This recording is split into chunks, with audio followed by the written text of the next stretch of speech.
selamat sejahtera. Saya Cikgu Irani dari Tadika Bukit Bendera, Mentakap Pahang.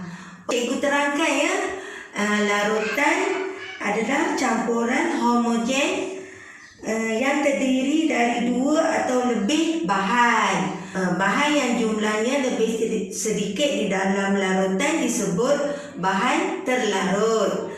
Sedangkan bahan yang jumlahnya lebih banyak daripada bahan-bahan lain dalam larutan disebut pelarut atau solvent.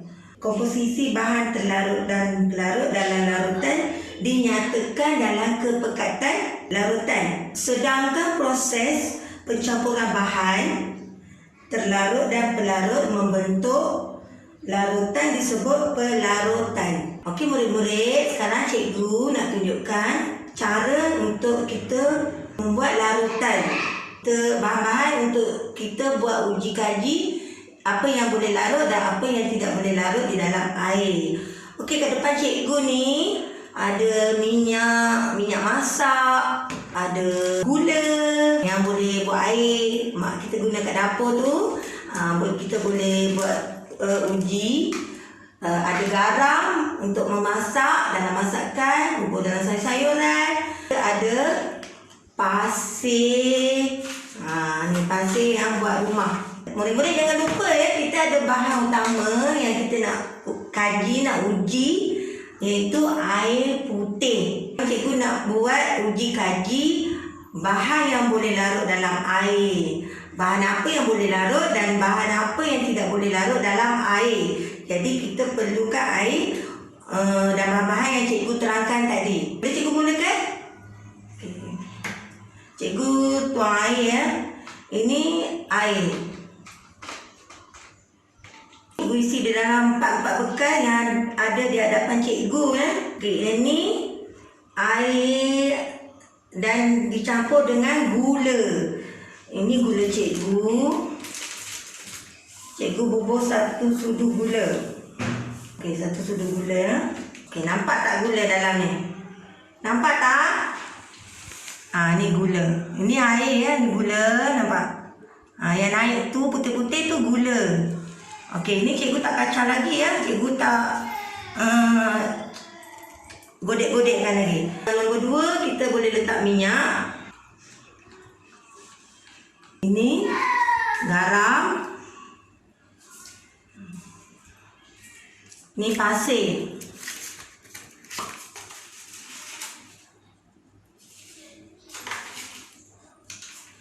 Cikgu angkat lagi sekali ya. Ini gula campur dengan air. Ini air, bawah ni gula. Okay, nombor 2, ni minyak. Atas permukaan ni minyak, nampak tak? Yang cikgu tuang ni ada buih-buih, ni minyak. Ini air. Dengan campur dengan air ya. Okey, yang ketiga garam. Ni garam. Garam, air. Yang ni pasir dengan air. Okey, sekarang cikgu ubah yang bermula. Cikgu kacau Boleh kacau.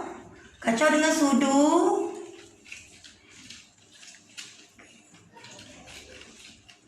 Kalau kita guna air panas, dia cepat larut ya. Okey. Sebab kita nak tengok betul tak dia boleh larut dalam air.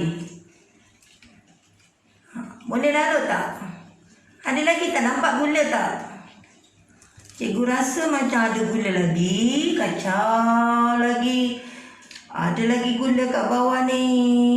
Kacau. Okey. Dah nampak dah. Macam dah jernih sikit. Dah tak ada dah biji-biji kan? Kan ada lagi? Ada lagi tak murid-murid? Tak ada dah. Betul.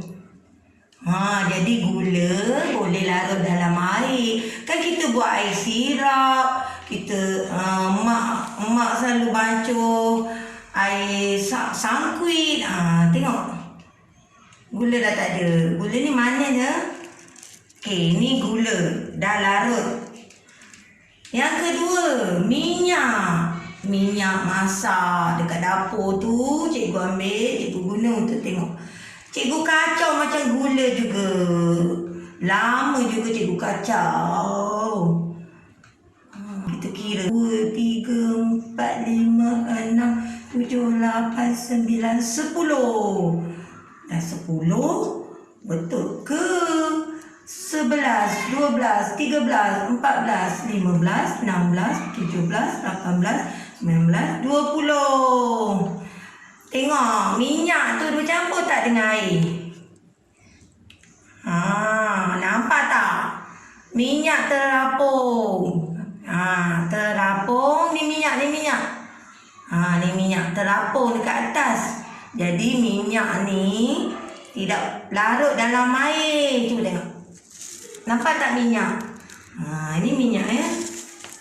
Minyak. Okay. Garam campur dengan air. Cikgu kacau juga. Okay, cikgu kacau. 1, 2, 3, 4, 5, 6, 7, 8, 9, 10.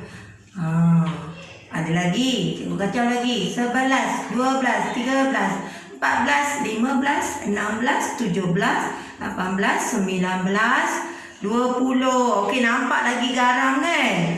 Mungkin garam ni kasar sikit, jadi dia lambat larut. Tapi garam kalau kita kacau lagi, memang dia larut. Kalau kita biar pun tak kacau pun dia larut juga. Tapi lamalah dia makan masa. Kalau kita kacau dia lagi cepat. Okey, boleh nampak tak? Ada lagi tak? Nampak tak? Cikgu rasa tak nampak dah garam. Okey, cikgu tengok. Garam ni dah tak ada kan? Nampak tak murid-murid? Ini maknanya uji kaji kita menjelaskan dan menyatakan garam larut dalam air. Macam gula. Tengok. Bersih tak? Ni gula, ni garam. Bersih je. Tak ada. Tak ada apa-apa dah. Okey, 2 ni dah larut. Cikgu ambil yang akhir sekali. Yang warna macam pasir-pasir ni, pasir dah cikgu bubur. Cikgu kacau pasir. 1, 2, 3, 4, 5, 6, 7, 8, 9, 10. Ada lagi lah pasir. Kenapa pasir ni tak larut? Kacau lagi. Mungkin dia larut kan ni. Kacau lagi. 1, 2, 3, 4, 5, 6, 7, 8, 9, 10. Maknanya pasir ni larut ke tak dalam air? Pasir ni tak larut. Tengok. Ada tak pasir? Yang kita mandi dekat pantai tu ada pasir? Rupanya pasir tu tak larut lah dalam air. Okey, berapa bahan yang kita tengok tadi masa cikgu buat uji kaji ni? 1, gula dengan air. Nombor 2, minyak dengan air. Nombor 3, garam dengan air. Nombor 4, pasir dengan air. Maknanya yang larut gula dengan garam. Okey, cikgu letak kat sini. Ni gula, ni garam. Larut dalam air. Kita boleh makan, kita boleh minum. Ini yang tidak boleh larut dalam air. Pepejal yang tidak boleh larut. Ini minyak. Nampak tak minyak? Ni minyak dekat sudu. Nampak? Ni minyak. Minyak dengan pasir. Dah, murid-murid faham tak? Apa yang tak boleh larut, apa yang boleh larut dalam air? Kita ada ni. Gula dengan garam larut dalam air. Minyak dengan pasir tidak larut dalam air. Okey, sampai di sini saja cikgu nak terangkan macam mana bahan yang boleh larut di dalam air dan tidak boleh larut dalam air. Okey, sampai kita berjumpa lagi Sekian, terima kasih. Bye-bye.